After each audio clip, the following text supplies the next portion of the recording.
final presenter this morning really is going to do what United's purpose is in terms of the fresh industry, is to take an outlook in terms of what the future looks like for this coming season. After we spend a lot of time analyzing data and collecting it and so on, this is really what we want to do is get an outlook in terms of what the coming year looks like. So to do that will be Mark Klompien. Mark, as you all know, has served as president and CEO of United Potato Growers of America since 2016. Before joining UPGA, Mark was president of the Idaho Grower Shippers Association. His career also includes Idahoan Foods, Basic American Foods, and Lamb Weston. Mark has spent virtually his entire life in potatoes, from growing up and working on his father's seed farm in Montana to his lengthy career in the potato processing industry. He has worked firsthand with grower shippers in most potato-producing states and has built very positive and trusting relationships along the way. Mark holds a Bachelor of Science degree in Agricultural Engineering from Montana State University and completed the Stanford Graduate School of Business Executive Program. I can say on a personal note that we were very pleased when Mark was hired, and certainly I would say every day he's lived up to the expectations that the industry has asked of him, and he does an excellent job. Mark, please welcome.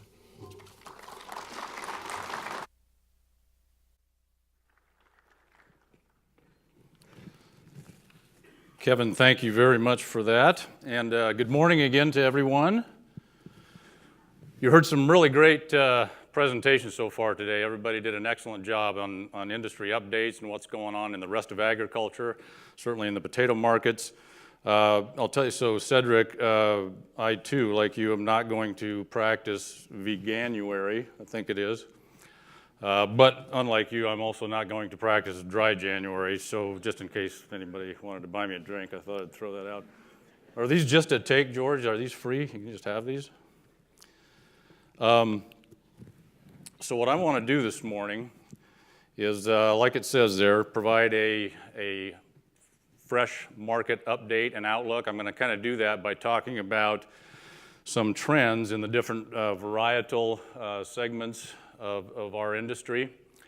And what I want you to kind of think about as I'm going through this, there's some points I want to make in this. And so as I'm going through, think about in the potato market, in the potato world, things like stability and balance, things that United tries to educate and promote, if you will, and provide data and strategies on. Those type of things. Also think about some of the changing dynamics that are there in the marketplace, some of the changes to the landscapes and how these different varietals that we're going to talk about, how they interact, in particular at the retail space, and think about some of the changes that are occurring in that landscape and in those dynamics. And then as we mentioned, we'll also do kind of a market outlook. We always do this every year at this event to kind of talk about how we're seeing next crop year shape up. Also, as I particularly go through the Russet category, how the rest of this year is shaping up as well. So with that, let me first start off by talking about yellow potatoes. Some people love it when I talk about this, but the fact of the matter is it continues to be true. I showed this similar slide, I think it was a couple of years ago, might have been last year as well, but the trend continues. This has been happening year after year, pretty much without interruption any whatsoever. 10 years ago, we were at 4.6 million roughly of yellow potatoes shipped into the marketplace, 4.6 million hundredweight. This year, our projection is for exceeding 10 million hundredweight. That will be the first time that we've ever gone over 10 million hundredweight in the yellow potato category. So that trend line, if we were to put a trend line on there, you can certainly see the direction that would be headed in. I'll show you in a minute the data points on it. But that 10 million represents, our latest forecast is for a fresh market in the 2018 crop of 93 million hundredweight, just a shade over 93 million hundredweight we expect to be shipped. So 10 million of that being yellows, it's starting to push 11%. 10 years ago, when the market was actually well above that 93 million, 4.6 of that, down in that 4% range. So you can see really the incredible growth that the yellow category has experienced, really unprecedented in the potato, certainly in the fresh category. To put a little finer point on that, let's look at the last 3 years. And that red line across the top is weekly shipments to date for this year. So this is for the last 5 months. That dotted line underneath that is last year's weekly shipments for that same time period, and the solid background is the 3-year average. So you can see in comparison on those things, first of all, compared to the 3-year average, we're up 17% versus that average. We're also up year over year already to date, already in this year, 3.2%. So just to put another exclamation point on that continued growth that we continue to see in yellow. It is interesting, just in the last 7 or 8 weeks, it's more closely matched last year's. But those of you that actually, it's a good time to make a little plug for this. Those of you that actually follow our weekly podcast, we do a weekly podcast at United, and we include trackers on all the varieties as well as other things. And just to give a shout out to Buzz Shahan, just does an excellent job with that weekly podcast. So I encourage those of you that do watch it, those members, to continue to watch that. But it's similar type of charts that we go through in that on a weekly basis. So what are some of those data points? What are some of the factors going into what's going on in the yellow potato market?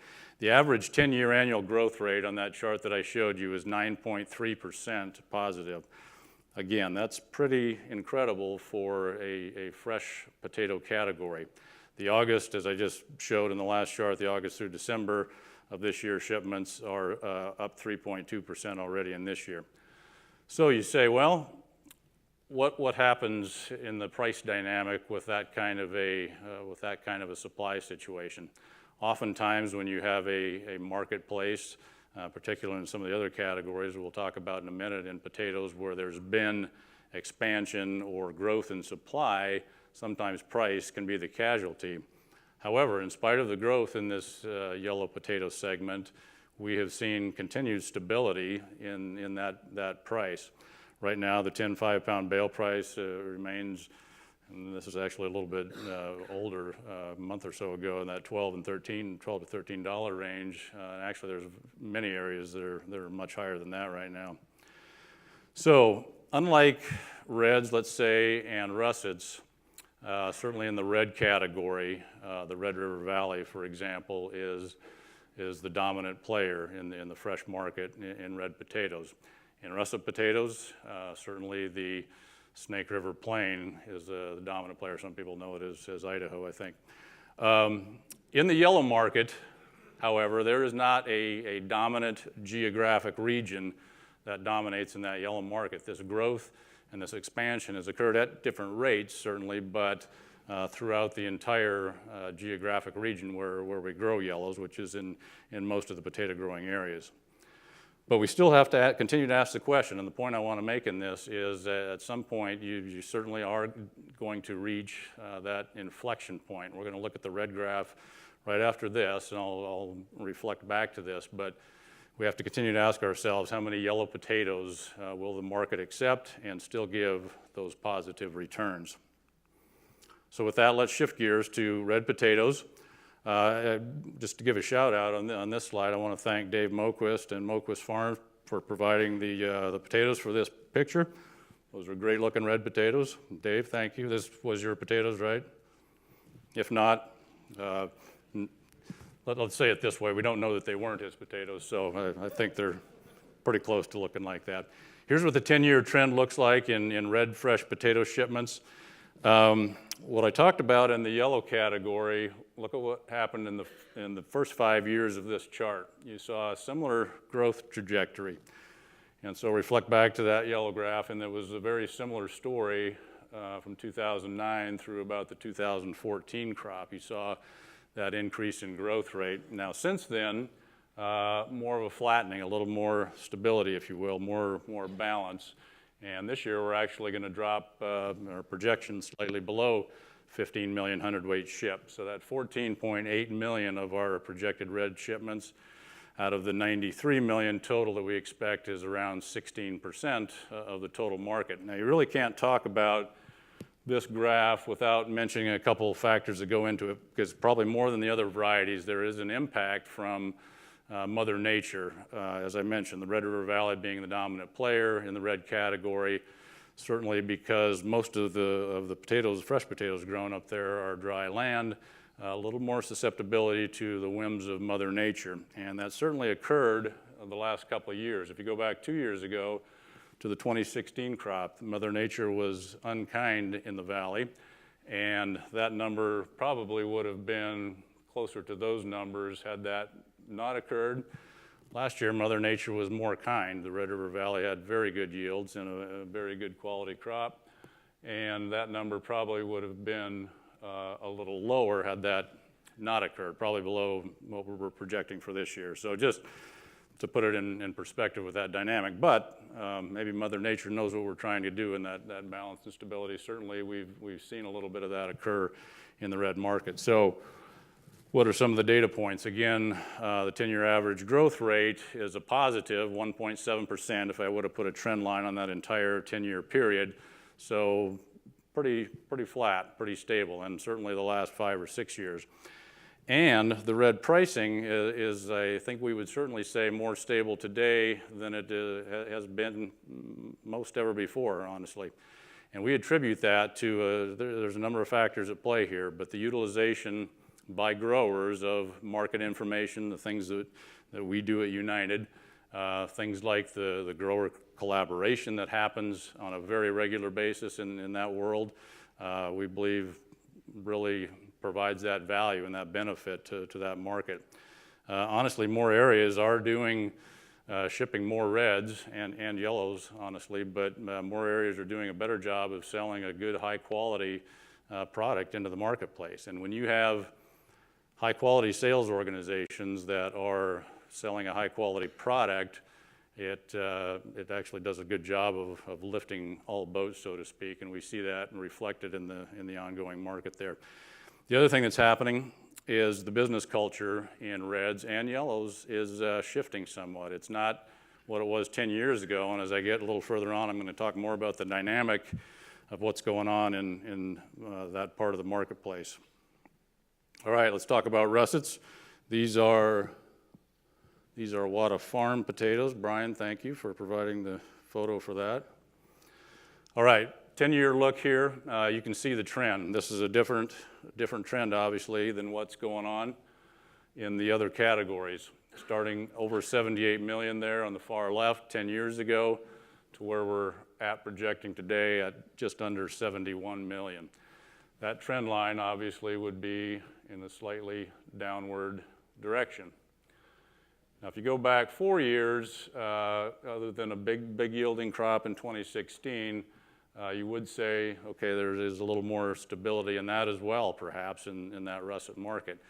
Now, the other thing in this category that you really need to talk about, it happens in all areas, but Mother Nature does have an impact. The Colorado guys certainly saw it last year. This year, however, it deserves mention of what's going on in Wisconsin and the challenges that those guys are facing out there. Without some of those challenges, this number probably would have been more approaching last year's number. So there are those dynamics that happen in the russet world as well. But again, by and large, you're seeing overall, when you look at the broad perspective of this, a little more stability, if you will, in that market. So to kind of, I always hesitate a little bit with this slide. It's kind of busy and a lot of things to look at, numbers and bars. But some of you are used to seeing this before. Again, we do something similar on our podcast. So on the left side of that graph, the blue bars are the weekly shipments actual. So that's to date. Through the end of December, we know the actual shipments. So you see those actuals to date. On the right-hand side of the graph, you see the orange bars. Those are our projected weekly shipments based on our forecast of our supply and demand committee and how we're looking at how this crop is shaping up. That top dashed line is last year, so you see the comparison to that. And the backdrop, the solid color, is the 5-year average. So, and then over on the left, we've also juxtaposed this year a pricing chart. That's the weighted grower return index for all regions, all states, all russet potatoes into the fresh market. So that grower return index, you can see, as it always does, the price dropped somewhat through the harvest period. So that in those first 2 months, and certainly from early August to early October, you see that price take a drop. And it did again this year, although it didn't drop as far as it has in past years, I'll tell you that. Then it found some stabilization, a little bit of an increase leading up to the Thanksgiving business. Tiny drop off after that, but again, from the end of harvest, you're seeing a little more stable pricing on that all-region weighted GRI. So the point I wanted to make on this graph is that this is a positive outlook and should be looked at optimistically for the rest of this year. You see a very balanced type of situation going forward on these weekly shipments. In fact, you're not exceeding the last year's line a few times, but not very often, and you're not hardly exceeding the 5-year average ever. So that would suggest a very balanced situation in the supply side of our business. And so take that and set that aside from an optimistic point. And then think about some of what our other presenters have talked about today. Certainly Cedric's presentation on the European crop situation and what's going on over there, the shortage and the shortfall that is occurring from that. You heard Ray mention this in his opening comments about what's happened in Canada. I mentioned Wisconsin. Then you add to that, think about John's presentation and talk about the frozen industry and think of the increase going on in demand. And not just the frozen world, quite frankly, but all of processing. I would include dehydration in that as well. So think about all those factors, tie that into this balanced forward look that we have for this year. And we really want to encourage, folks as they make strategic decisions to understand and recognize, if you will, the value that we see in the remainder of this crop. So some of the data points for this, the 5-year average russet supply comes out to just over 73 million. The average weighted GRI for the past 5 years for that same time period, $7.11. This year, as you saw on the slide, we're projecting just under 71 million hundredweight. And to date, the average weighted GRI is just under $7.70. So what does that difference look like? What is that russet supply price correlation? Well, this is what it would tell you. Now this is granted, and I'll grant it, this is an oversimplification of it, but it makes a very valid point, and it is true from a very broad kind of global perspective. A 3% lower supply gave us an 8% greater return for that period.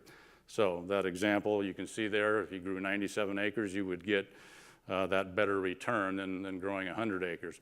Those of you that were here last year remember we talked about that same correlation. Last year, the number at the time we were 7% lower in supply, and at that time it gave a very positive outlook and a 39% greater return. So yeah, 8% is not 39, but it's still positive and it's still good. The other thing this tells you is to understand the inelasticity on the supply side of the potato market.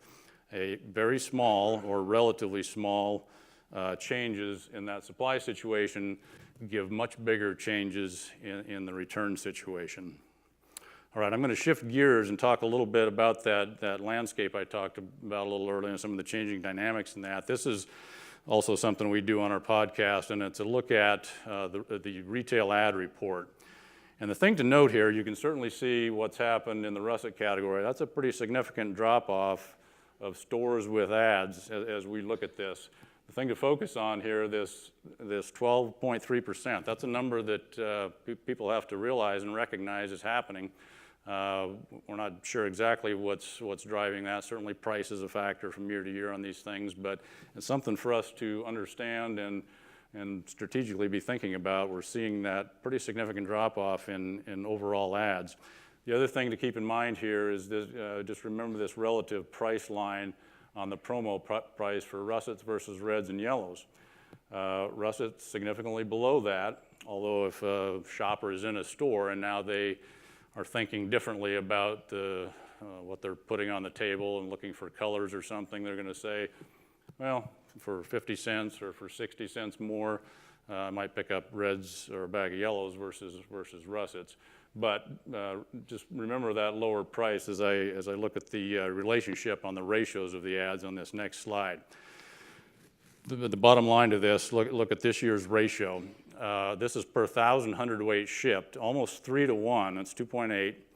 So we'll call it 3 to 1 ratio on yellow ads versus russet ads. That's pretty significant. So what does that tell you about that landscape and changing, and what retailers are valuing on that fresh produce grocery shelf with potatoes, and what are some of the headwinds or some of the challenges that the retail russet arena faces? Reds, I think probably are, I think we just did this, I think Buzz just looked at the data on this, and I think both reds and yellows are probably in excess of 80% that go to the retail market. Now, certainly there's some reds and yellows that go into food service, and there's clearly two markets in this arena. There's food service and there's retail, but it really again points to some of the changing landscape and dynamics that are going on, particularly in the russet fresh retail side of the world, and some of the challenges that can be faced there. You remember John's slide showing that food service increase, and that continues to happen, and a little bit of a slight increase in retail overall, but actually some negative on, for example, I think 10-pound russet bags. So again, a little bit of a changing landscape there. I want to finish with this, as we always do. We take our model and we make a projection for what's going to happen next year with plantings. The big shift here that you can see on the board is one of the big drivers in the model, and by the way, my thanks to Bruce Huffaker at North American Potato Market News for his model and working with us on providing this and making this projection. But the big driver here is the Idaho GRI. You see wheat and the other commodities that go into that relative strength index model that we work with. But that's a drop of over $2 year over year. Now, some people say, well, 608, it's not great, but it's not horrible, especially as Idaho thinks about the 4 years prior to 2017. But it is a significant drop when people are making planning decisions during this time period from last year. So that's one of the drivers in there. That's down 25%. Wheat, on the other hand, is up slightly. You remember from Stephen's presentation some of those other commodities that are probably even more descriptive and accurate than this. But wheat's up slightly, 6%. Barley down a little bit. Alfalfa has actually made a little bit of a comeback. That's up 18%. And corn at 16.2%. So all these inputs go into that relative strength index model, and this is what comes out. You remember, I've showed this every year, but across the top you have total U.S. acreage. That's all seasons, all varieties, total acreage in the U.S. And then we'll talk about the change that the model suggests will occur. On the left-hand side, you have yield. That's the other input that goes into the production equation. You have yield and you have acreage. So on the yield side, the trend line yield, which obviously we don't know any better than that right now, but the trend line yield at 442 next year, that's that gray bar in the middle. So what would the model say when you put all those inputs on the slide I showed previous to this is going to happen? It actually projects something in between 0 and minus 1%. It's in this area right here, this row. So that would suggest for the Idaho Fresh GRI projection, it would be in that $8 range. Now, I'll tell you that there's some things that model doesn't account for that you have to remember when you're talking about this. All those demand type of things. We talked about what goes on in other parts of the world, in Europe certainly, what's going on in Canada this year. But even beyond that, what's going on in the processing world, both frozen and dehy, there's expansion occurring in that industry at a tremendous rate. I think, Dale, you told me 2019 over 1 billion pounds will come online in the frozen category. I also tell you that there's dehy expansion that's going to go on in Idaho in particular. So with that occurring, that can, and you contract for that, and then those potato supplies need to increase, so those potatoes will have a home. But in the model, it would shift that potentially more to perhaps this 1% increase instead of a slight, very slight decrease. And then if that were the case, then you would be back down, it'd probably be more closer to the cost of production. So strategically, as you're thinking about the upcoming year and plantings, these are the kind of things and the inputs that we want people to have in their mind and be thinking about. So I think with that, I will close, and I thank you all very much for your attention and for your attendance here today.